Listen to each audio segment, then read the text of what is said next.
ಕರ್ನಾಟಕ ರಾಜ್ಯದಲ್ಲಿರುವಂತಹ ಮಣ್ಣುಗಳು, ಆ ಮಣ್ಣುಗಳ ಉತ್ಪತ್ತಿ, ಅವುಗಳ ರಚನೆ, ಗುಣಲಕ್ಷಣ, ಸಂಯೋಜನೆ, ಅವುಗಳ ಹಂಚಿಕೆ ಮತ್ತು ಆಯಾ ಮಣ್ಣಿನಲ್ಲಿ ಬೆಳೆಯುವಂತಹ ಬೆಳೆಗಳ ಕುರಿತು ವಿವರಣೆಯನ್ನು ನೋಡೋಣ. ಮೊದಲಿಗೆ ಮಣ್ಣು ಅಂದರೆ ಏನು ಅನ್ನೋದು ತಿಳ್ಕೊಳ್ಳೋಣ. ಇದು ಈ ಹಿಂದಿನ ನಿಮ್ಮ ಫಸ್ಟ್ ಸೆಮಿಸ್ಟರ್ ಒಳಗೆ ಬಂದಿರುತ್ತೆ, ಅಲ್ಲೆಲ್ಲ ಹೇಳಿರ್ತದೆ. ಹಾಗಾದರೆ ಮಣ್ಣು ಅಂತಂದರೆ ಭೂಮಿಯ ಮೇಲೆ ತೆಳುವಾಗಿ ಹರಡಿರುವಂತಹ ಸಡಿಲವಾದ ಪದರಿಗೆ ಮಣ್ಣು ಅಂತ ಕರೆಯಲಾಗುತ್ತೆ. ವೈಜ್ಞಾನಿಕವಾಗಿ ಭೂಮಿಯ ಮೇಲೆ ತೆಳುವಾಗಿ ಹರಡಿರುವ ಸಡಿಲವಾದ ಪದರನ್ನು ಮಣ್ಣು ಅಂತ ಕರೆಯಲಾಗ್ತದೆ. ಅದರಲ್ಲಿ ಗಟ್ಟಿಯಾಗಿತ್ತಪ್ಪ ಅಂತಂದ್ರೆ ಅದನ್ನು ಶಿಲೆ ಅಂತೇಳಿ ಕರೆಯಲಾಗುತ್ತೆ. ಮಣ್ಣು ಅಂತಂದರೆ ಅದು ಒಂದು ತೆಳುವಾದ ಪದರು, ಅಲ್ಲದೆ ಅದು ಸಡಿಲವಾಗಿರುವಂತಹ ಪದರ ಆಗಿದೆ. ಅದಕ್ಕೆ ಮಣ್ಣು ಅಂತ ಕರೀತೇವೆ. ಅಂದರೆ ಮಣ್ಣು ಹೇಗೆ ಭೂಮಿ ಮೇಲೆ ಉತ್ಪತ್ತಿಯಾಗ್ತದೆ? ಮಣ್ಣಿನ ಉತ್ಪತ್ತಿಗೆ ಶಿಲೆಗಳೇ ಮೂಲ. ಶಿಲೆಗಳು ಶಿಥಿಲೀಕರಣ, ಸವೆತ ಅಂದರೆ ನಗ್ನೀಕರಣ ಕ್ರಿಯೆ ಅಂತ ಕರೀತೇವೆ.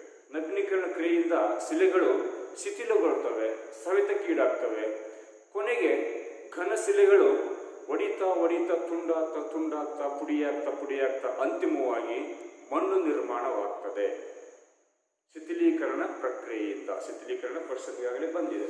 ಶಿಥಿಲೀಕರಣ ಅಂತಂದರೆ ವಾಯುಗುಣದ ಘಟಕಾಂಶಗಳಿಂದ ಮತ್ತು ಸವೆತದ ಕರ್ತಗಳಿಂದ ಪೃಥ್ವಿಯ ಮೇಲಿನ ಶಿಲೆಗಳು ಒಡೆದು ಚೂರಾಗುವಂತಹ ಒಂದು ಪ್ರಕ್ರಿಯೆ. ಹಾಗಾದರೆ ದೊಡ್ಡ ದೊಡ್ಡ ಬಂಡೆಗಳು ಶಿಲೆಗಳು ಒಡೆದು ಏನಾಗ್ತವೆ, ಅಂತಿಮವಾಗಿ ಅತಿ ಸೂಕ್ಷ್ಮ ಚಿಕ್ಕ ಕಣಗಳು ನಿರ್ಮಾಣವಾಗ್ತವೆ. ಅದನ್ನೇ ನಾವು ಮಣ್ಣು ಅಂತ ಕರೀತೇವೆ. ಅಂದರೆ ಶಿಲೆಗಳು ಒಡೆದು ಪುಡಿಯಾಗುವುದು, ಶಿಲೆಗಳು ಪುಡಿಯಾಗ್ತವೆ. ಆ ಪುಡಿಯಾಗಿ ಭೂಮಿಯ ಮೇಲೆ ತೆಳುವಾಗಿ ಹರಡಲ್ಪಡ್ತದೆ. ಅಂತಹ ಒಂದು ಶಿಲಾ ಪುಡಿಯ ಜೊತೆಗೆ ಭೂಮಿಯ ಮೇಲಿರುವಂತಹ ಖನಿಜಾಂಶಗಳು, ಆಮ್ಲಜನಕ, ನೀರು, ಕೆಲವು ಜೈವಿಕ ಅಂಶಗಳು ಇವೆಲ್ಲವೂ ಸೇರಿಕೊಳ್ತವೆ. ಅವೆಲ್ಲ ಸೇರಿಕೊಂಡು ಕೊನೆಗೆ ಒಂದು ಪದರು ನಿರ್ಮಾಣವಾಗುತ್ತೆ, ಸಡಿಲವಾದ ಪದರು. ಆ ಪದರನ್ನೇ ನಾವು ಮಣ್ಣು ಅಂತೇಳಿ ಕರೀತೇವೆ. ಹಾಗಾದರೆ ಇಲ್ಲಿ ನಾವು ಅಧ್ಯಯನ ಮಾಡೋದು ಕರ್ನಾಟಕ ರಾಜ್ಯದಲ್ಲಿರುವಂತಹ ಮಣ್ಣುಗಳ ಬಗ್ಗೆ. ಇದು ಪ್ರಾದೇಶಿಕ ಭೂಗೋಳಶಾಸ್ತ್ರ, ಕರ್ನಾಟಕದ ಪ್ರಾದೇಶಿಕ ಭೂಗೋಳಶಾಸ್ತ್ರ. ಹಾಗೆ ನಮ್ಮ ರಾಜ್ಯದಲ್ಲಿರುವಂತಹ ಮಣ್ಣುಗಳ ಬಗ್ಗೆ ಇಲ್ಲಿ ಅಧ್ಯಯನ ಬರುತ್ತದೆ. ಅಂದರೆ ರಾಜ್ಯದಲ್ಲಿ ಇರುವಂತಹ ಮಣ್ಣುಗಳನ್ನು ಕುರಿತು ಅವುಗಳ ಹಂಚಿಕೆ, ಶಿಲಾರಸಿಗೆ ಹಂಚಿಕೆ ಮತ್ತು ಅವುಗಳ ಗುಣಲಕ್ಷಣಗಳು ಇಲ್ಲಿ ಪ್ರಧಾನವಾಗಿ ಬರ್ತದೆ. ಅಂದರೆ ರಾಜ್ಯದಲ್ಲಿ ಒಂದೇ ರೀತಿಯ ಮಣ್ಣು ಕಂಡು ಬರೋದಿಲ್ಲ, ಬೇರೆ ಬೇರೆ ರೀತಿಯ ಮಣ್ಣು ಕಂಡು ಬರ್ತದೆ. ಆ ಮಣ್ಣನ್ನು ಕುರಿತು ನಾವು ಅಧ್ಯಯನ ಮಾಡೋದು ಅವಶ್ಯಕವಾಗಿರ್ತದೆ. ಯಾಕೆ ಅವಶ್ಯಕವಾಗಿದೆ ಅಂತಂದರೆ ಭೂಮಿಯ ಮೇಲಿನ ಸಕಲ ಜೀವಿಗಳಿಗೂ ಪ್ರತ್ಯಕ್ಷವಾಗಿ ಮತ್ತು ಪರೋಕ್ಷವಾಗಿ ಮಣ್ಣು ಮೂಲವಾಗಿದೆ. ಹಾಗಾಗಿ ನಾವು ಮಣ್ಣಿನ ಬಗ್ಗೆ ಅಧ್ಯಯನವನ್ನು ಮಾಡೋದು ಅವಶ್ಯಕವಾಗ್ತದೆ. ಹಾಗಾದರೆ ನಾವು ಭೂಗೋಳಶಾಸ್ತ್ರದೊಳಗೆ ಈ ಮಣ್ಣಿನ ಬಗ್ಗೆ ಸ್ವಲ್ಪ ಪ್ರಮಾಣದಲ್ಲಿ ಒಂದು ಚಾಪ್ಟರ್ ಅಧ್ಯಯನ ಮಾಡ್ತೇವೆ. ಆದರೆ ಆ ಮಣ್ಣನ್ನು ಅಧ್ಯಯನ ಮಾಡುವಂಥ ಒಂದು ಸ್ವತಂತ್ರ ಶಾಖೆನೇ ಕಂಡು ಬರುತ್ತೆ. ಅದನ್ನು ಮಣ್ಣಿನ ಶಾಸ್ತ್ರ ಅಂತ ಕರೆಯಲಾಗುತ್ತೆ. ಪೆಡಾಲಜಿ ಅಂತ ಇಂಗ್ಲಿಷ್ ಹೇಳ್ತಾರೆ, ಮಣ್ಣಿನ ಶಾಸ್ತ್ರ. ಹಾಗಾದರೆ ಮಣ್ಣಿನ ಶಾಸ್ತ್ರ ಅಂತಂದ್ರೆ ಏನು? ಮಣ್ಣಿನ ಉತ್ಪತ್ತಿ, ಮಣ್ಣಿನ ರಚನೆ, ಮಣ್ಣಿನ ಸಂಯೋಜನೆ, ಅವುಗಳ ಹಂಚಿಕೆ, ಆಮೇಲೆ ಅವುಗಳಲ್ಲಿ ಬೆಳೆಯಬಹುದಾದಂತಹ ಒಂದು ಬೆಳೆಗಳು, ಈ ಎಲ್ಲ ಅಂಶಗಳನ್ನು ವಿವರಿಸುವಂತಹ ಒಂದು ವಿಜ್ಞಾನವನ್ನು ಮಣ್ಣಿನ ಶಾಸ್ತ್ರ ಅಂತೇಳಿ ಕರೆಯಲಾಗುತ್ತದೆ. ಅದು ಮಣ್ಣಿನ ಬಗ್ಗೆ ಸಂಪೂರ್ಣವಾಗಿ ಅಧ್ಯಯನವನ್ನು ನಮಗೆ ನೀಡುತ್ತದೆ. ಆದರೆ ನಮಗಿಲ್ಲಿ ಬೇಕಾಗಿರೋದು ಕೇವಲ ನಮ್ಮ ರಾಜ್ಯದಲ್ಲಿರುವಂಥ ಮಣ್ಣಿನ ಪ್ರಕಾರಗಳು, ಅವುಗಳ ಲಕ್ಷಣಗಳ ಬಗ್ಗೆ ಮಾತ್ರ ನಾವು ಸ್ವಲ್ಪ ಪ್ರಮಾಣದಲ್ಲಿ ಅಧ್ಯಯನ ಮಾಡ್ತೇವೆ. ಹಾಗಾಗಿ ಅಷ್ಟಕ್ಕೆ ಸಂಬಂಧಪಟ್ಟಂಗೆ ನಾವು ನೋಡೋದಾದರೆ ಮಣ್ಣನ್ನು ಒಂದು ಸಂಪನ್ಮೂಲ ಅಂತ ಪರಿಗಣಿಸಲಾಗ್ತದೆ. ಅದೊಂದು ರಿಸೋರ್ಸ್. ಭೂಮಿ ಮೇಲೆ ಅನೇಕ ಸಂಪನ್ಮೂಲಗಳು ಕಂಡು ಬರ್ತವೆ. ಉದಾಹರಣೆಗೆ ಪ್ರಾಣಿ ಸಂಪನ್ಮೂಲ, ಸಸ್ಯ ಸಂಪನ್ಮೂಲ, ಜಲ ಸಂಪನ್ಮೂಲ, ಖನಿಜ ಸಂಪನ್ಮೂಲ, ಶಕ್ತಿ ಸಂಪನ್ಮೂಲ, ಮಾನವ ಸಂಪನ್ಮೂಲ, ಅದೇ ರೀತಿಯಾಗಿ ಮಣ್ಣು ಸಹಿತ ಒಂದು ಸಂಪನ್ಮೂಲವಾಗಿದೆ. ಆದರೆ ಈ ಎಲ್ಲ ಮೂಲಗಳಲ್ಲಿ ಮಣ್ಣು ಅತ್ಯಂತ ಮಹತ್ವದ ಮೂಲಗಳಲ್ಲಿ ಒಂದು. ಈ ನೀರು, ನೀರಿನ ನಂತರ ಮಣ್ಣು, ಇವು ಅತ್ಯಂತ ಅವಶ್ಯಕವಾದಂಥವುಗಳು. ಹಾಗಾದರೆ ಮಣ್ಣು ಸಂಪನ್ಮೂಲ ಅಂತೇಳಿ ಯಾಕೆ ಕರೆಯಲ್ಪಡ್ತದೆ ಅಂತಂದ್ರೆ, ನಾವು ಈಗಾಗಲೇ ಹೇಳಿದಂಗೆ ಪೃಥ್ವಿಯ ಮೇಲಿನ ಸಕಲ ಜೀವರಾಶಿಗೂ ಮೂಲ ಮಣ್ಣೇ ಆಗಿದೆ. ಏಕೆಂದರೆ ನಮಗೆ ಆಹಾರ ಬೇಕು. ಒಂದು ಸೂಕ್ಷ್ಮಾಣು ಜೀವಿಯಿಂದ ಹಿಡ್ಕೊಂಡು ಬೃಹತ್ ಗಾತ್ರದ ವೇಲ್, ತಿಮಿಂಗಲು, ಮಾನವ, ಆನೆಯಂಥ ಪ್ರಾಣಿಗಳವರೆಗೂ ಸಹಿತ ನಮಗ ಆಹಾರ ಬೇಕಾಗ್ತದೆ. ಆ ಆಹಾರ ಬೆಳೆಯೋದು ಕೇವಲ ಮಣ್ಣಿನಲ್ಲಿ ಮಾತ್ರ. ಹಾಗಾಗಿ ಮಣ್ಣು ಒಂದು ಸಂಪನ್ಮೂಲವಾಗಿ ಪರಿಣಮಿಸಿದೆ. ಹಾಗಾದರೆ ಜಲಚರಗಳಿಗೆ ಮಣ್ಣಿನ ಬೇಕ್ರಿ ಅಂತ ಕೇಳ್ಬೋದು ನಾವು. ಭೂಮಿ ಮೇಲಿಂದ ಹೋದಂತಹ ಅನೇಕ ಆಹಾರ ಪದಾರ್ಥಗಳು ಸಮುದ್ರಕ್ಕೆ ಸೇರಿ ಅವುಗಳಿಗೆ ಆಹಾರವಾಗ್ತದೆ. ಅವುಗಳು ಸಹಿತ ಮಣ್ಣಿನಲ್ಲಿಯೇ ಉತ್ಪತ್ತಿಯಾದಂಥವುಗಳಾಗಿರ್ತವೆ. ಇನ್ನು ಸಸ್ಯಾಹಾರಿಗಳು, ಮಾಂಸಾಹಾರಿಗಳು ಹೇಳ್ತೇವೆ. ಮಾಂಸಾಹಾರಿಗಳಿಗೆ ಮಣ್ಣು ಎದಕ್ಕೆ ಬೇಕು? ಅವ್ರ ಮಾಂಸಾಹಾರಿಗಳಿಗೆ ಮಣ್ಣು ಯಾಕೆ ಬೇಕಪ್ಪ ಅಂದ್ರೆ, ಅವರು ತಿನ್ನುವಂತಹ ಪ್ರಾಣಿಗಳು ಸಸ್ಯವನ್ನು ತಿಂದು ಬೆಳೀತಾ ಇರ್ತವೆ. ಹೀಗೆ ಒಂದಿಲ್ಲೊಂದು ರೀತಿಯಲ್ಲಿ ಸಕಲ ಜೀವರಾಶಿಗೂ ಮಣ್ಣು ಆಹಾರವನ್ನು ಒದಗಿಸುವಂತಹ ಒಂದು ಪ್ರಮುಖ ಮೂಲವಾಗಿದೆ. ಕೇವಲ ಆಹಾರಕ್ಕಾಗಿ ಮಾತ್ರವಲ್ಲ, ಮಣ್ಣನ್ನು ನಾವು ಆರ್ಥಿಕ ದೃಷ್ಟಿಯಿಂದಲೂ ಬಳಕೆ ಮಾಡ್ತೇವೆ. ಕೈಗಾರಿಕೆಯಲ್ಲಿ ಮಣ್ಣನ್ನು ನಾವು ಬಳಕೆ ಮಾಡ್ತೇವೆ. ಅನೇಕ ಈ ಖನಿಜಗಳನ್ನು ಕರಗಿಸಲಿಕ್ಕೆ, ಆಮೇಲೆ ಗ್ಲಾಸ್ ತಯಾರು ಮಾಡಲಿಕ್ಕೆ, ಆಮೇಲೆ ಕೆಲವೊಂದು ಅಲಂಕಾರದ ವಸ್ತುಗಳನ್ನು ತಯಾರು ಮಾಡಲಿಕ್ಕೆ, ಹಂಚು, ಇಟ್ಟಿಗೆ, ಈಗಿನ ಕಟ್ಟಡಗಳಂತೂ ಸಂಪೂರ್ಣ ಇಟ್ಟಿಗೆಗಳನ್ನು ಅವಲಂಬಿಸಿವೆ. ಅಂದರೆ ಕೈಗಾರಿಕೆಗಳಲ್ಲಿ ಮಣ್ಣನ್ನು ವ್ಯಾಪಕವಾಗಿ ನಾವು ಬಳಕೆಯನ್ನು ಮಾಡ್ತೇವೆ. ಹಾಗಾಗಿ ಆಹಾರಕ್ಕಾಗಿ, ಆರ್ಥಿಕವಾಗಿ, ಇನ್ನು ನಮಗೆ ಬಟ್ಟೆಗೆ ನಮಗೆ ಹತ್ತಿ ಬೇಕಾಗ್ತದೆ, ರೇಷ್ಮೆ ಬೇಕಾಗ್ತದೆ, ಇತರೆ ಅಂಶಗಳಲ್ಲಿ ಸೆಣಬು ಬೇಕಾಗ್ತದೆ. ಅದನ್ನೆಲ್ಲ ಬೆಳಿಬೇಕಂದ್ರೆ ನಮಗೆ ಮಣ್ಣು ಅತ್ಯಂತ ಅವಶ್ಯಕವಾಗಿರ್ತದೆ. ಜೊತೆಗೆ ನಾವು ಸಾಮಾಜಿಕ ಮತ್ತು ಧಾರ್ಮಿಕವಾಗಿಯೂ ಸಹಿತ ನಮ್ಮ ದೇಶದಲ್ಲಿ ಮಣ್ಣಿಗೆ ಮಹತ್ವ ಸ್ಥಾನವಿದೆ. ನಾವು ಪೂಜೆ ಮಾಡ್ತೇವೆ, ಗಣೇಶ ವಿಗ್ರಹ, ಅದೇ ರೀತಿ ಬೇರೆ ಬೇರೆ ಬಸವಣ್ಣ, ನಾಗರಾಮ್, ನಾಗಪ್ಪ, ಇವನ್ನೆಲ್ಲ ಅಂತ ನಾವು ಪೂಜೆ ಮಾಡ್ತೇವೆ. ಅವೆಲ್ಲವುಗಳನ್ನ ನಾವು ಮಣ್ಣನ್ನು ಬಳಕೆ ಮಾಡ್ತೇವೆ. ಹಾಗಾಗಿ ಒಟ್ಟಾರೆ ಏನು ಹೇಳೋದು, ಮಣ್ಣನ್ನು ನಾವು ಆಹಾರಕ್ಕಾಗಿ, ಧಾರ್ಮಿಕವಾಗಿ, ಸಾಮಾಜಿಕವಾಗಿ, ಸಾಂಸ್ಕೃತಿಕವಾಗಿ, ಆರ್ಥಿಕವಾಗಿ, ಕೈಗಾರಿಕೆಗಳಲ್ಲಿ ಎಲ್ಲ ಕ್ಷೇತ್ರಗಳಲ್ಲೂ ಮಣ್ಣನ್ನು ನಾವು ಪ್ರತ್ಯಕ್ಷವಾಗಿ, ಪರೋಕ್ಷವಾಗಿ ಬಳಕೆ ಮಾಡ್ತೇವೆ. ಹಾಗಾಗಿ ಮಣ್ಣನ್ನು ಒಂದು ಸಂಪನ್ಮೂಲ ಅಂತೇಳಿ ಪರಿಗಣಿಸಲಾಗುತ್ತದೆ. ಮುಂದೆ ನಾವು ಪ್ರಧಾನ ಘಟ್ಟಕ್ಕೆ ಬರುವುದಾದರೆ, ಕರ್ನಾಟಕದಲ್ಲಿ ಮಣ್ಣಿನ ಪ್ರಕಾರಗಳು ಅಂತೇಳಿ. ಕರ್ನಾಟಕದಲ್ಲಿ ಒಂದೇ ರೀತಿಯ ಮಣ್ಣು ಕಂಡು ಬರುವುದಿಲ್ಲ.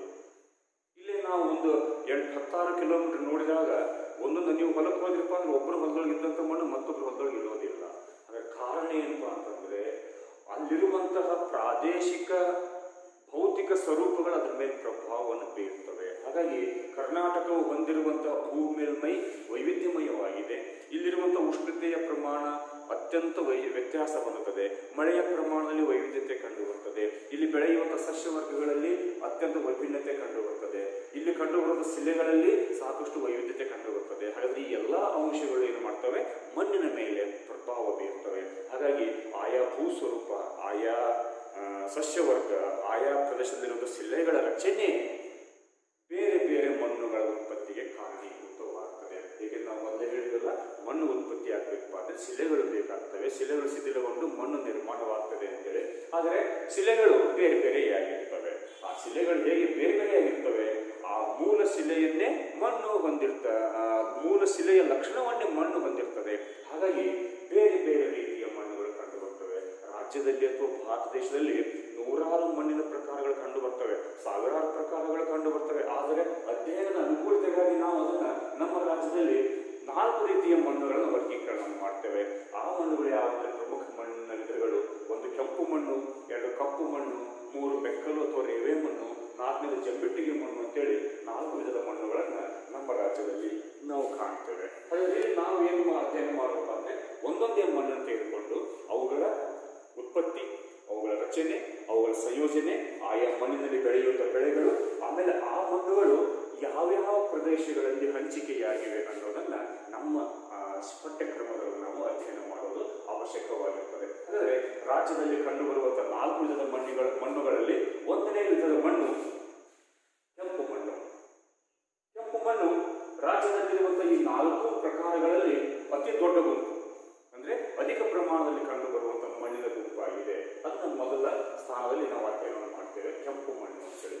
ಕೆಂಪು ಮಣ್ಣು ಅಗ್ನಿಶಿಲೆಯಿಂದ ಉತ್ಪತ್ತಿಯಾಗ್ತದೆ. ಅಂದ್ರೆ ಶಿಲಾಪಾತ ಹೊರಬಿದ್ದು ಶಿಲೆಗಳು ನಿರ್ಮಾಣವಾಗಿ ಆ ಶಿಲೆಗಳು ಶಿಥಿಲಗೊಂಡು ಈ ಮಣ್ಣು ನಿರ್ಮಾಣವಾಗ್ತದೆ.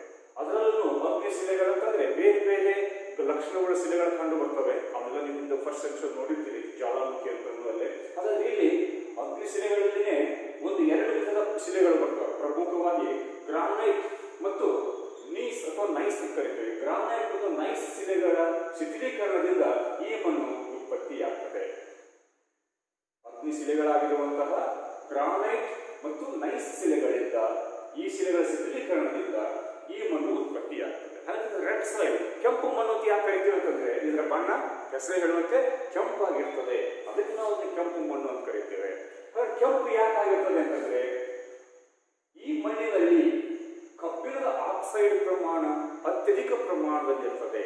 ಕಬ್ಬಿಣದ ಆಕ್ಸೈಡ್ ಅಂದ್ರೆ ಗ್ರಾನೈಟ್ ಮತ್ತು ನೈಸ್ ಶಿಲೆಗಳಲ್ಲಿ ಕಬ್ಬಿಣದ ಆಕ್ಸೈಡ್ ಪ್ರಮಾಣ ಅಧಿಕವಾಗಿರ್ತದೆ. ಆ ಶಿಲೆಗಳು ಒಡೆದು ಪುಡಿಯಾಗಿ ಶಿಥಿಲಗೊಂಡು ನಿರ್ಮಾಣವಾಗುವ ಮಣ್ಣಿನಲ್ಲಿ ಕಬ್ಬಿಣದ ಆಕ್ಸೈಡ್ನ ಪ್ರಮಾಣ ಅತ್ಯಧಿಕವಾಗಿರುವುದರಿಂದ ಆ ಮಣ್ಣಿನ ಬಣ್ಣ ಕೆಂಪಾಗಿರ್ತದೆ. ಈಗ ನಾವು ಕಬ್ಬಿಣ ಅಂತ ಹೇಳ್ಕೊಂಡಾಗ ಅದನ್ನ ನಾವು ತಂಪಿಗೆ ಓಪನ್ ಇಟ್ಟಬೇಕಂದ್ರೆ ಅದ ಮೇಲೆ ನೀರು ಬಿತ್ತಪ್ಪ ಅಂತಂದ್ರೆ ಮಾಯಿಶ್ಚರ್ ಅದು ಜಂಗು ಬರುತ್ತೆ, ತುಕ್ಕು ಹಿಡಿಯುವಿಕೆ, ರಸ್ಟಿಂಗ್ ಅಂತ ಕರಿತೇವೆ. ಹಾಗಾದ್ರೆ ಕಬ್ಬಿಣ ಜಂಗು ಬಂದ್ರೆ ಅದ್ರ ಬಣ್ಣ ಕೆಂಪಾಗ್ತದೆ. ಯಾಕೆ ಕೆಂಪಾಗ್ತದೆ? ವಾತಾವರಣದಲ್ಲಿರುವಂತಹ ತೇವಾಂಶ ಅಥವಾ ಆಮ್ಲಜನಕ ಕಬ್ಬಿಣದ ಜೊತೆಗೆ ರಾಸಾಯನಿಕ ಸಂಯೋಜನೆ ಹೊಂದಿ, ಆಮ್ಲಜನಕ ಕಬ್ಬಿಣ ಸಂಯೋಜನೆ ಹೊಂದಿ ಕಬ್ಬಿಣದ ಆಕ್ಸೈಡ್ ನಿರ್ಮಾಣವಾಗ್ತದೆ. ಅಂದ್ರೆ ಕಬ್ಬಿಣದ ಮೇಲ್ಭಾಗದಲ್ಲಿ ಒಂದು ಹುಡಿಯ ಪದರ ನಿರ್ಮಾಣವಾಗುತ್ತೆ. ನಾವು ಜಂಗ್ ಮೊದಲು ನೋಡ್ತೇವೆ, ಜಂಗ್ ಕೆಂಪು ಬಣ್ಣದಿರುತ್ತೆ. ಅದೇ ಈಗ ಜಂಗ್ ಹತ್ತಿರ ಪುಡಿ ಅಂತಂದಾಗ ಅಂತಹ ಒಂದು ಕಬ್ಬಿಣದ ಆಕ್ಸೈಡ್ ಪ್ರಮಾಣ ಈ ಮಣ್ಣಿನಲ್ಲಿ ಅಧಿಕವಾಗಿರುವುದರಿಂದ ಇದರ ಬಣ್ಣ ಕೆಂಪಾಗಿರ್ತದೆ. ಅದನ್ನೇ ನಾವು ಕೆಂಪು ಮಣ್ಣು ಅಂತೇಳಿ ಕರೆಯುತ್ತೇವೆ. ಕೇವಲ ಕಬ್ಬಿಣದ ಆಕ್ಸೈಡ್ ಮಾತ್ರವಲ್ಲದೆ ಪೊಟ್ಯಾಷ್ ಸಹಿತ ಇದರಲ್ಲಿ ಅಧಿಕ ಪ್ರಮಾಣದಲ್ಲಿ ಕಂಡು ಬರ್ತದೆ. ಅವೆರಡು ಅಧಿಕ ಪ್ರಮಾಣದಲ್ಲಿರುವಂತಹ ಅಂಶಗಳಾಗಿವೆ, ಮೂಲ ವಸ್ತುಗಳು, ರಾಸಾಯನಿಕ ವಸ್ತುಗಳಾಗಿವೆ. ಇನ್ನು ಈ ಕೆಂಪು ಮಣ್ಣಿನಲ್ಲಿ ಸುಣ್ಣ, ಸಾರಜನಕ, ರಂಜಕ, ಲವಣಾಂಶ, ಜೈವಿಕ ಅಂಶಗಳು ಕಡಿಮೆ ಪ್ರಮಾಣದಲ್ಲಿ ಕಂಡು ಬರ್ತವೆ. ಅವುಗಳ ಕೊರತೆ ಕಂಡು ಬರ್ತದೆ. ಅವುಗಳ ಕೊರತೆ ಕಂಡು ಬರುವುದರಿಂದ ಅಂದರೆ ಇವೆಲ್ಲ ಮಣ್ಣಿನ ಪೋಷಕಾಂಶಗಳು, ಬೆಳೆಗಳಿಗೆ ಬೇಕಾಗಿರುವಂತಹ ಅಂಶಗಳು. ಈ ಸುಣ್ಣ, ಸಾರಜನಕ, ರಂಜಕ, ಲವಣಾಂಶ, ಜೈವಿಕ ಅಂಶಗಳು ಕೊರತೆ ಇರುವುದರಿಂದ ಕೆಂಪು ಮಣ್ಣು ಅಷ್ಟೊಂದು ಕೃಷಿಗೆ ಸೂಕ್ತವಾದ ಮಣ್ಣು ಆಗಿರುವುದಿಲ್ಲ. ಯಾಕಂದ್ರೆ ಅದರಲ್ಲಿ ಜೈವಿಕ ಅಂಶಗಳು ಇರುವುದಿಲ್ಲ. ಆಮೇಲೆ ಸುಣ್ಣದ ಅಂಶ, ಸಾರಜನಕ ಅತಿ ಕಡಿಮೆ ಪ್ರಮಾಣದಲ್ಲಿ ಕಂಡು ಬರ್ತದೆ. ಜೊತೆಗೆ ಬೆಳೆಗಳಿಗೆ ಬೇಕಾದಂತಹ ರಂಜಕ ಮತ್ತು ಲವಣಾಂಶ ಸಹಿತ ಕಡಿಮೆ ಪ್ರಮಾಣದಲ್ಲಿ ಕಂಡು ಬರ್ತದೆ. ಯಾಕಂದ್ರೆ ಎಲ್ಲ ನೀರಿನ ಜೊತೆಗೆ ತಳ್ಕೊಂಡು ಹೋಗಿಬಿಟ್ಟಿರ್ತದೆ. ಹಾಗಾಗಿ ಇದು ಕೃಷಿಗೆ ಅಷ್ಟೊಂದು ಸೂಕ್ತವಾದ ಮಣ್ಣು ಆಗಿಲ್ಲ ಅಂತ ಪರಿಗಣಿಸಲಾಗ್ತದೆ. ಇನ್ನೂ ಒಂದು ಕಾರಣ ಏನಪ್ಪಾ ಅಂತಂದ್ರೆ ಈ ಮಣ್ಣು ಸರಂಧ್ರವಾಗಿರ್ತದೆ. ಸರಂಧ್ರ ಅಂತಂದ್ರೆ ಒರಟು ಕಣಗಳಿಂದ ಕೂಡಿರ್ತದೆ.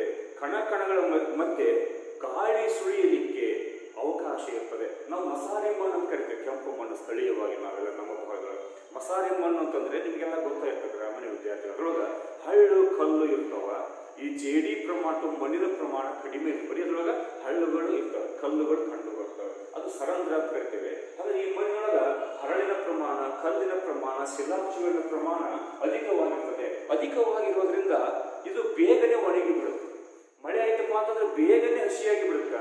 ಮಳೆ ಹೋಗಿಬಿಡ್ತೇಪ್ಪ, ಬಿಸಿಲು ಬಿತ್ತಂದ್ರೆ ಗಾಳಿ ಆಗಿಬಿಡ್ತಪ್ಪ ಅಂದ್ರೆ ಬೇಗನೆ ಒಣಗಿ ಹೋಗಿ ಬಿಡ್ತದೆ. ಹಾಗಾಗಿ ಇದು ಸರಂಧ್ರವಾಗಿರುವುದರಿಂದ ತೇವಾಂಶವನ್ನು ದೀರ್ಘಕಾಲದವರೆಗೆ ಹಿಡಿದಿಟ್ಟುಕೊಳ್ಳಲಿಕ್ಕೆ ಇದು ಸಾಮರ್ಥ್ಯವನ್ನು ಹೊಂದಿಲ್ಲ. ಹಾಗಾಗಿ ನೆಲ ಅಥವಾ ಹೊಲ ಏನಾಗಿಬಿಡ್ತದೆ, ಬಿಗಿತತೆ ಅಂತ ಹೇಳ್ತಾರೆ, ಅಂದ್ರೆ ಗಟ್ಟಿಯಾಗಿ ಬಿಡ್ತದೆ. ಆಮೇಲೆ ಬೇಗನೆ ಒಣಗುವುದರಿಂದ ಬೆಳೆಗಳಿಗೆ ಇದು ಸೂಕ್ತವಾಗಿ ಪರಿಣಮಿಸುವುದಿಲ್ಲ. ಹಾಗಾಗಿ ಇದು ಕೃಷಿಗೆ ಅಷ್ಟೊಂದು ಉಪಯುಕ್ತವಾದ ಮಣ್ಣು ಅಲ್ಲ ಅಂತ. ಆದರೆ ಎಲ್ಲ ಕಡೆ ಅದೇ ರೀತಿ ಕಂಡು ಬರುವುದಿಲ್ಲ. ಬೇರೆ ಬೇರೆ ಪ್ರದೇಶಗಳಲ್ಲಿ ಸ್ವಲ್ಪ ವೈವಿಧ್ಯಮಯ ಮಣ್ಣು ಕಂಡು ಬರ್ತದೆ. ಆ ವೈವಿಧ್ಯತೆಯನ್ನು ಆಧರಿಸಿ ಕೆಂಪು ಮಣ್ಣನ್ನ ಮರಳು ಮಿಶ್ರಿತ ಕೆಂಪು ಮಣ್ಣು, ಕೆಂಪು ಗೋಡು ಮಣ್ಣು, ಕಪ್ಪು ಮಿಶ್ರಿತ ಕೆಂಪು ಮಣ್ಣು ಅಂತೇಳಿ 3 ಉಪವಿಭಾಗಗಳನ್ನಾಗಿ ಮಾಡಲಾಗ್ತದೆ. ಮರಳು ಮಿಶ್ರಿತ ಮಸಾರಿ ಅಂತ ಹೇಳ್ತಾರೆ. ನಮ್ಮ ಸೈಡ್ ಎಲ್ಲ ಊರು ಸುತ್ತಮುತ್ತಲೆಲ್ಲ ಹಳ್ಳು ಕಲ್ಲು ಇರ್ತಾವಲ್ಲ, ಅಂತಹ ಒಂದು ಮಣ್ಣನ್ನ ಮಸಾರಿ ಭೂಮಿ, ಮಸಾರಿ ಮಣ್ಣನ್ನ ಮರಳು ಮಿಶ್ರಿತ ಅಂತ ಹೇಳ್ತೇವೆ. ಇದರೊಳಗೆ ಮರಳಿನ ಪ್ರಮಾಣ, ಹರಳಿನ ಪ್ರಮಾಣ, ಕಲ್ಲಿನ ಪ್ರಮಾಣ ಅಧಿಕವಾಗಿರ್ತದೆ. ಇನ್ನು ಗೋಡು ಮಣ್ಣು ಅಂತಂದ್ರೆ ಇದ್ರೊಳಗ ಸ್ವಲ್ಪ ಸೂಕ್ಷ್ಮ ಕಣಗಳಿರ್ತವೆ, ಇದರಷ್ಟು ಕಣಗಳು ಇರೋದಿಲ್ಲ. ಇದರೊಳಗೆ ಸ್ವಲ್ಪ ಮಣ್ಣಿನ ಕಣಗಳು ಅಥವಾ ಜೇಡಿ ಕಣಗಳು ಅಧಿಕ ಪ್ರಮಾಣದಲ್ಲಿ ಕಂಡುಬರುತ್ತವೆ. ಗೋಡು ಮಣ್ಣು ಅಂತೇಳಿ ಕರೆಯಲಾಗ್ತದೆ. ಇನ್ನು ಕಪ್ಪು ಮಿಶ್ರಿತ ಕೆಂಪು ಮಣ್ಣು ಅಂತಂದ್ರೆ ಇದು ಈ ಕಡೆ ಸಂಪೂರ್ಣ ಕೆಂಪು ಬಣ್ಣನೂ ಇರೋದಿಲ್ಲ, ಕಪ್ಪು ಬಣ್ಣನೂ ಇರೋದಿಲ್ಲ, ಎರಡರ ಮಧ್ಯದಲ್ಲಿ ಅಂದ್ರೆ ಎರಡು ಕಪ್ಪು ಮತ್ತು ಕೆಂಪು ಎರಡು ಮಿಶ್ರಣಗೊಂಡಿರ್ತವೆ. ಅಂತಹ ಮಣ್ಣನ್ನ ಕಪ್ಪು ಮಿಶ್ರಿತ ಕೆಂಪು ಮಣ್ಣು ಅಂತ ಕರಿತೇವೆ. ಈ ಮೂರು ಉಪವಿಭಾಗಗಳಲ್ಲಿ ಗೋಡು ಮಣ್ಣು ಮತ್ತು ಕಪ್ಪು ಮಣ್ಣು ಸ್ವಲ್ಪ ಕೃಷಿಗೆ ಸೂಕ್ತ. ಆದರೆ ಮರಳು ಮಿಶ್ರಿತ ಮಣ್ಣು ಏನೈತಲ್ಲ, ಇದು ಕೃಷಿಗೆ ಅಷ್ಟೊಂದು ಸೂಕ್ತವಾದ ಮಣ್ಣು ಆಗಿರೋದಿಲ್ಲ. ಆದರೆ ಈ ಮಣ್ಣಿನಲ್ಲಿ ಒಟ್ಟಾರೆ ಕೆಂಪು ಮಣ್ಣು ಎಲ್ಲ ವಿಭಾಗ ಸೇರಿಸಿ ಕೆಂಪು ಮಣ್ಣನ್ನು ನಾವು ನೋಡಿದಾಗ ಮುಂಗಾರು ಬೆಳೆಗಳಿಗೆ ಮಾತ್ರ ಕೆಂಪು ಮಣ್ಣು ಸೂಕ್ತವಾಗಿರ್ತದೆ. ಯಾಕಂತಂದ್ರೆ ಮುಂಗಾರು ಅವಧಿಯೊಳಗ ಹೆಚ್ಚು ಮಳೆಯಾಗುತ್ತೆ. ಹಾಗಾಗಿ ಇದಕ್ಕೆ ಮಳೆಯಾಗೋದ್ರಿಂದ ಆ ಅವಧಿಯೊಳಗ ಮುಂಗಾರು ಒಂದು 3 ತಿಂಗಳ ಅವಧಿಯೊಳಗ, 3 ರಿಂದ 4 ತಿಂಗಳ ಅವಧಿಯೊಳಗ ಬೆಳೆಗಳನ್ನು ನಾವು ಬೆಳಿಬಹುದು. ಹಿಂಗಾರು ಬೆಳೆಗೆ ಇದು ಸೂಕ್ತ ಅಲ್ಲವೇ ಇಲ್ಲ.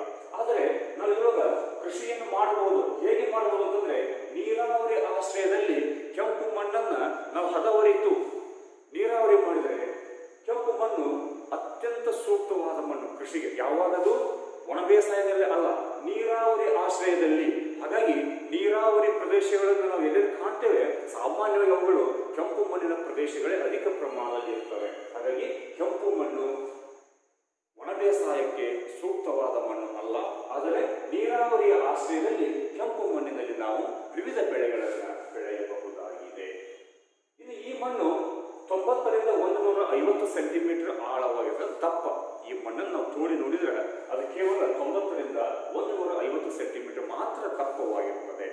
ಹಾಗಾಗಿ ಇದರೊಳಗ ನಾವು ಈ ಹತ್ತಿಯಂತಹ ಬೆಳೆಗಳನ್ನು ಬೆಳಲಿಕ್ಕೆ ಹೋದ್ರೆ ಬೇರು ಆಳಕ್ಕೆ ಹೋಗ್ತಾವಲ್ಲ, ಅದಕ್ಕೆ ಅಷ್ಟೊಂದು ಒಣ ಬೇಸಾಯಕ್ಕೆ ಇದು ಸೂಕ್ತವಾದ ಮಣ್ಣು ಅಲ್ಲ. ಅಲ್ಲಿ ಬೇಗನೆ ಒಣಗಿ ಗಟ್ಟಿಯಾಗಿ ಬರ್ತದೆ ಅಂತ ಹೇಳ್ತೇವೆ. ಇದರ ಆಳ ಅತ್ಯಂತ ಕಡಿಮೆಯಾಗಿರ್ತದೆ. ಇನ್ನು ನೀರಾವರಿ ಮಾಡಿದರೆ ಕಪ್ಪು ಮಣ್ಣಿನಲ್ಲಿ ಕಬ್ಬು, ಹತ್ತಿ, ಭತ್ತ, ಹೊಗೆಸೊಪ್ಪು, ತೆಂಗು, ರಾಗಿ, ಏಲಕ್ಕಿ, ಕಾಫಿ, ಶೇಂಗಾ ಬೆಳೆಗಳನ್ನು ಬೆಳೆಯಬಹುದು. ನೀರಾವರಿ ಆಶ್ರಯದಲ್ಲಿ ಈ ಎಲ್ಲ ಬೆಳೆಗಳನ್ನು ನಾವು ಲಾಭದಾಯಕವಾಗಿ ಬೆಳೆಯಬಹುದಾಗಿದೆ. ಒಣ ಬೇಸಾಯದಲ್ಲಿ ಬೆಳೆಯಲಿಕ್ಕೆ ಆಗುವುದಿಲ್ಲ. ಹಾಗಾಗಿ ಅದರಲ್ಲಿ ಬೆಳೆಯುವಂಥ ಬೆಳೆಗಳು ಆಯಿತು. ಇನ್ನು ರಾಜ್ಯದಲ್ಲಿ ಎಲ್ಲೆಲ್ಲಿ ಈ ಮಣ್ಣು ಹಂಚಿಕೆಯಾಗಿದೆ? ಹೆಚ್ಚು ಕಡಿಮೆ ದಕ್ಷಿಣ ಒಟ್ಟಾರೆ ರಾಜ್ಯವನ್ನು ತೆಗೆದುಕೊಂಡಾಗ ದಕ್ಷಿಣ ಭಾಗದಲ್ಲಿ ಕೆಂಪು ಮಣ್ಣು ಹೆಚ್ಚಿನ ಪ್ರಮಾಣದಲ್ಲಿ ಕಂಡುಬರುತ್ತದೆ. ತುಮಕೂರು, ಬೆಂಗಳೂರು, ಕೋಲಾರ, ಮಂಡ್ಯ, ಮೈಸೂರು. ತುಮಕೂರು, ಬೆಂಗಳೂರು, ಕೋಲಾರ, ಮಂಡ್ಯ, ಮೈಸೂರು ಬೇರೆ ಈ ಭಾಗದೊಳಗೆ ಅಧಿಕ ಪ್ರಮಾಣದಲ್ಲಿ ಕೆಂಪು ಮಣ್ಣು ಕಂಡುಬರುತ್ತದೆ ದಕ್ಷಿಣ ಭಾಗದಲ್ಲಿ. ಇನ್ನು ಅದನ್ನು ಬಿಟ್ಟರೆ ಮುಂದೆ ಚಿಕ್ಕಮಗಳೂರು, ಕೊಡಗು, ಹಾಸನ. ಈ ಕಡೆ ಪಶ್ಚಿಮ ಬಂದರೆ ಚಿಕ್ಕಮಗಳೂರು, ಹಾಸನ, ಕೊಡಗು ಈ ಭಾಗದಲ್ಲಿ ಆಗಲಿದಲ್ಲಿ ನಾವು ದಕ್ಷಿಣ ಕರ್ನಾಟಕದಲ್ಲಿ ವ್ಯಾಪಕವಾಗಿ ಕಪ್ಪು ಮಣ್ಣು ಕಂಡುಬರುತ್ತದೆ. ಇನ್ನು ಉತ್ತರ ಕರ್ನಾಟಕ ಬಂದರೂ ಕೆಲವೊಂದು ಪ್ರದೇಶಗಳಲ್ಲಿ ಕಂಡುಬರುತ್ತದೆ, ಆದರೆ ಕಡಿಮೆ ಪ್ರಮಾಣದಲ್ಲಿ ಕಂಡುಬರುತ್ತದೆ. ಅಂತಹ ಜಿಲ್ಲೆಗಳು ಯಾವಪ್ಪ ಅಂತಂದ್ರೆ ಬೆಳಗಾವಿ, ರಾಯಚೂರು ಮತ್ತು ಬಳ್ಳಾರಿ. ಬೆಳಗಾವಿ, ಇಲ್ಲಿ ರಾಯಚೂರು ಈ ಭಾಗಗಳ ಸ್ವಲ್ಪ ಬಳ್ಳಾರಿ ಜಿಲ್ಲೆಗಳ ಒಂದಿಷ್ಟು ಕೆಂಪು ಮಣ್ಣು ಕಂಡುಬರುತ್ತದೆ. ದಕ್ಷಿಣದಲ್ಲಿ ಸಂಪೂರ್ಣ ಈ ಭಾಗ, ಇಲ್ಲಿ ಬೆಳಗಾವಿ, ರಾಯಚೂರು, ಬಳ್ಳಾರಿ ಜಿಲ್ಲೆಗಳಲ್ಲಿ ಸ್ವಲ್ಪ ಪ್ರಮಾಣದ ಕೆಂಪು ಮಣ್ಣು ಹಂಚಿಕೆಯಾಗಿದೆ. ಇದು ಕೆಂಪು ಮಣ್ಣಿನ ಬಗ್ಗೆ. ಇನ್ನು ರಾಜ್ಯದ ಎರಡನೇ ಪ್ರಮುಖ ಮಣ್ಣು ಕಪ್ಪು ಮಣ್ಣು. ಕೆಂಪು ಮಣ್ಣಿನ ತರುವಾಯ ಎರಡನೇ ದೊಡ್ಡ ಗುಂಪು ಯಾವುದಂದ್ರೆ ಕಪ್ಪು ಮಣ್ಣು. ಎರಡನೇ ಸ್ಥಾನದಲ್ಲಿರುವಂತಹ ಮಣ್ಣು ಕಪ್ಪು ಮಣ್ಣನ್ನ ನಮ್ಮಲ್ಲಿ ಸಾಮಾನ್ಯವಾಗಿ ಕಂಡು ಬರೋದೇ ಕಪ್ಪು ಮಣ್ಣು. ಅದು ನಾವು ಸ್ಥಳೀಯವಾಗಿ ಇಲ್ಲೇ ಎರೆ ಮಣ್ಣು ಅಂತ ಕರಿತೀವಿ. ಎರೆ ಮಣ್ಣು ಅಂತೇಳಿ ಅದನ್ನ ರೇಗರ್ ಅಂತ ಕರೆಯಲಾಗುತ್ತೆ. ಕಪ್ಪು ಮಣ್ಣನ್ನ ರೇಗರ್ ಅಂತ ಕರೆಯಲಾಗುತ್ತೆ. ಆಮೇಲೆ ಇದನ್ನ ಚರ್ನೋಜಮ್ ಅಂತ ಕರೀತಾರೆ. ಚರ್ನೋಜಮ್ ಅಂತೇಳಿ ನಮ್ಮಲ್ಲಿ ಇದನ್ನ ಎರೆ ಮಣ್ಣು ಅಂತ ಕರೀತೇವೆ. ಹಾಗಾದ್ರೆ ಕರ್ನಾಟಕದಲ್ಲಿ ರೇಗರ್, ಚರ್ನೋಜಮ್ ಅನ್ನೋದು ಕಡಿಮೆ. ಮುಂದಿನ ಸೆಮಿಸ್ಟ್ರಿಗೆ ಭಾರತದ ಭೂಗೋಳ ಶಾಸ್ತ್ರದಲ್ಲಿ ಸಹಿತ ಈ ಮಣ್ಣು ರಿಪೀಟ್ ಆಗುತ್ತೆ. ಅಲ್ಲಿ ರೇಗರ್, ಚರ್ನೋಜಮ್ ಅನ್ನೋ ಹೆಸರು ನಾವು ನೋಡ್ತೇವೆ. ಸದ್ಯಕ್ಕೆ ಕಪ್ಪು ಮಣ್ಣನ್ನು ನಾವು ಸ್ಥಳೀಯವಾಗಿ ಎರಿ ಮಣ್ಣು ಅಂತ ಸಹಿತ ಕರೆಯಲಾಗ್ತದೆ. ಹಾಗಾದ್ರೆ ಕೆಂಪು ಮಣ್ಣು ಯಾಕೆ ಕೆಂಪು ಬಣ್ಣ ಐತೆ ಅಂತೇಳಿ ನಾವು ನೋಡಿದ್ವಿ. ಅದೇ ರೀತಿ ಕಪ್ಪು ಮಣ್ಣಿಗೆ ಕಪ್ಪು ಮಣ್ಣು ಯಾಕೆ ಕರಿತಾರೆ ಅಂತಂದ್ರೆ ಇದರ ಬಣ್ಣ ಕಪ್ಪಗಾಗಿರ್ತದೆ, ಬ್ಲ್ಯಾಕ್ ಸಾಯಿಲ್. ಯಾಕೆ ಕಪ್ಪಗಾಗಿರ್ತದೆ ಅಂತಂದ್ರೆ ಇದು ಉತ್ಪತ್ತಿಯಾಗುವುದು ಬಾಸಾಲ್ಟ್ ಶಿಲೆಯಿಂದ. ಬಾಸಾಲ್ಟ್ ಶಿಲೆ ಅಂತ ಕನ್ನಡದೊಳಗ ಕಪ್ಪು ಶಿಲೆ ಅಂತ ಕರಿತೇವೆ. ಪಾರ್ಟಿಕಲ್ ನೆಲಕ್ಕೆ ಹಾಕ್ತಿವಲ್ಲ, ನಾವು ಹಾಕಿರ್ತೇವೆ ಕಪ್ಪು ಶಿಲೆ, ಪಾರ್ಟಿಕಲ್ ಅಂತೀವಲ್ಲ, ಅಂತ ಒಂದು ಪಾರ್ಟಿಕಲ್ ಅನ್ನ ಬಾಸಾಲ್ಟ್ ಅಂತ ಕರೆಯಲಾಗುತ್ತೆ. ಆ ಬಾಸಾಲ್ಟ್ ಶಿಲೆಯಿಂದ ಈ ಮಣ್ಣು ನಿರ್ಮಾಣವಾಗುವುದರಿಂದ, ಬಾಸಾಲ್ಟ್ ಶಿಲೆ ಶಿಥಿಲಗೊಂಡು ಮಣ್ಣು ನಿರ್ಮಾಣವಾಗುವುದರಿಂದ ಇದರ ಬಣ್ಣ ಕಪ್ಪಗಾಗಿರ್ತದೆ. ಯಾಕೆ ಕಪ್ಪಗಾಗಿರ್ತದೆ? ಇದರೊಳಗ ಮ್ಯಾಗ್ನೀಷಿಯಂ ಮತ್ತು ಟೈಟೇನಿಯಂ ಅಧಿಕ ಪ್ರಮಾಣದಲ್ಲಿ ಕಂಡು ಬರ್ತವೆ. ಮ್ಯಾಗ್ನೀಷಿಯಂ ಅಧಿಕ ಪ್ರಮಾಣದಲ್ಲಿ ಕಂಡು ಬರುವುದರಿಂದ ಸಾಮಾನ್ಯವಾಗಿ ಅದರ ಬಣ್ಣ ಕಪ್ಪಗಾಗಿ ಪರಿಣಮಿಸುತ್ತದೆ. ಇಲ್ಲಿ ಕೆಂಪು ಮಣ್ಣಿನಲ್ಲಿ ಕಬ್ಬಿಣ ಆಕ್ಸೈಡ್ ಅಧಿಕವಾಗಿರುವುದರಿಂದ ಅದರ ಬಣ್ಣ ಕೆಂಪು. ಕಪ್ಪು ಮಣ್ಣಿನಲ್ಲಿ ಮ್ಯಾಗ್ನೀಷಿಯಂ ಅಂಶ ಅಧಿಕವಾಗಿರುವುದರಿಂದ ಇದರ ಬಣ್ಣ ಕಪ್ಪಾಗಿರುತ್ತದೆ. ಇದು ಕಪ್ಪು ಮಣ್ಣು. ಹಾಗಾದರೆ ಬಾಸಾಲ್ಟ್ ಶಿಲೆಯಿಂದ ನಿರ್ಮಾಣವಾಗಿದ್ದು ಇದರಲ್ಲಿ ಮ್ಯಾಗ್ನೀಷಿಯಂ ಅಂಶ ಅಧಿಕವಾಗಿರುವುದರಿಂದ ಈ ಮಣ್ಣಿನ ಬಣ್ಣ ಕಪ್ಪಗಾಗಿರುತ್ತದೆ.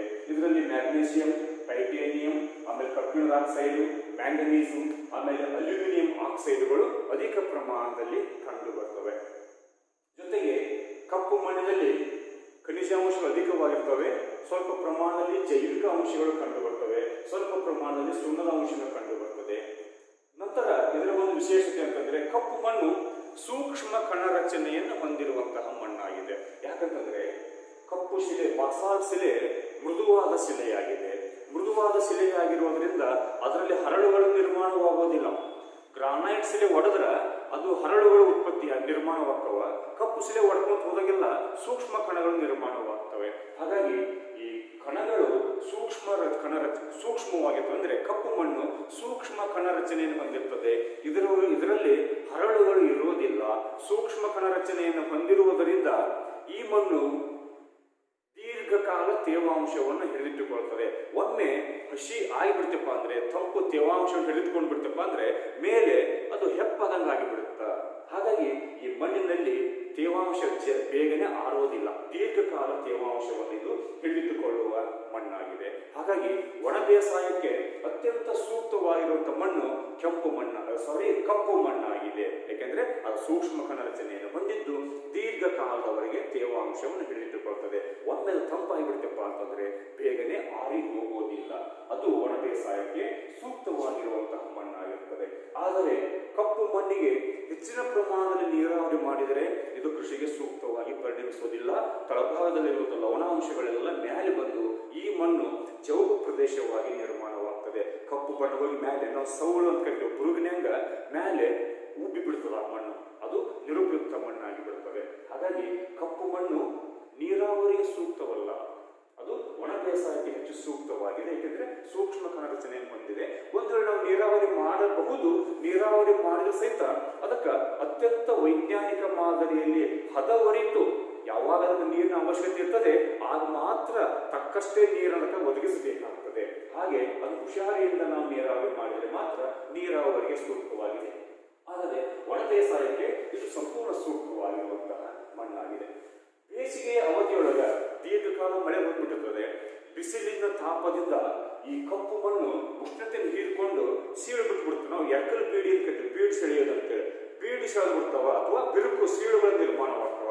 ಹಾಗಾದ್ರೆ ಆಳವಾದ ಸೀಳುಗಳು ಸುಮಾರು 2-3 ಫೂಟ್ನಷ್ಟು ಸೀಳುಗಳು ನಿರ್ಮಾಣವಾಗಿ ಬಿಡ್ತವ. ಅತಿ ಸಣ್ಣ ಸೂಕ್ಷ್ಮ ಕಣರಚನೆ ಇತ್ತಪ್ಪ ಅಂತಂದ್ರೆ ಎಕ್ಕಲು ಬೀಡಿ ಸೆಳೆದು ಅಂತ ಹೇಳ್ತೇವೆ ನಾವು ಬೇಸಿಗೆಯೊಳಗ. ಆಗೇನಾಗುತ್ತೆ, ಮೇಲ್ಮೈಯಲ್ಲಿರುವಂತಹ ಮೇಲಿನ ಪದರು, ಆಮೇಲೆ ಹೊಲದಲ್ಲಿ ಜಮೀನಿನಲ್ಲಿರುವಂತಹ ಈ ಕಸ, ಇವೆಲ್ಲ ಏನಾಗ್ಬಿಡ್ತವೆ ಆ ಸೀಳಿನ ಮೂಲಕ ಒಳಗಡೆ ಹೋಗ್ತವೆ.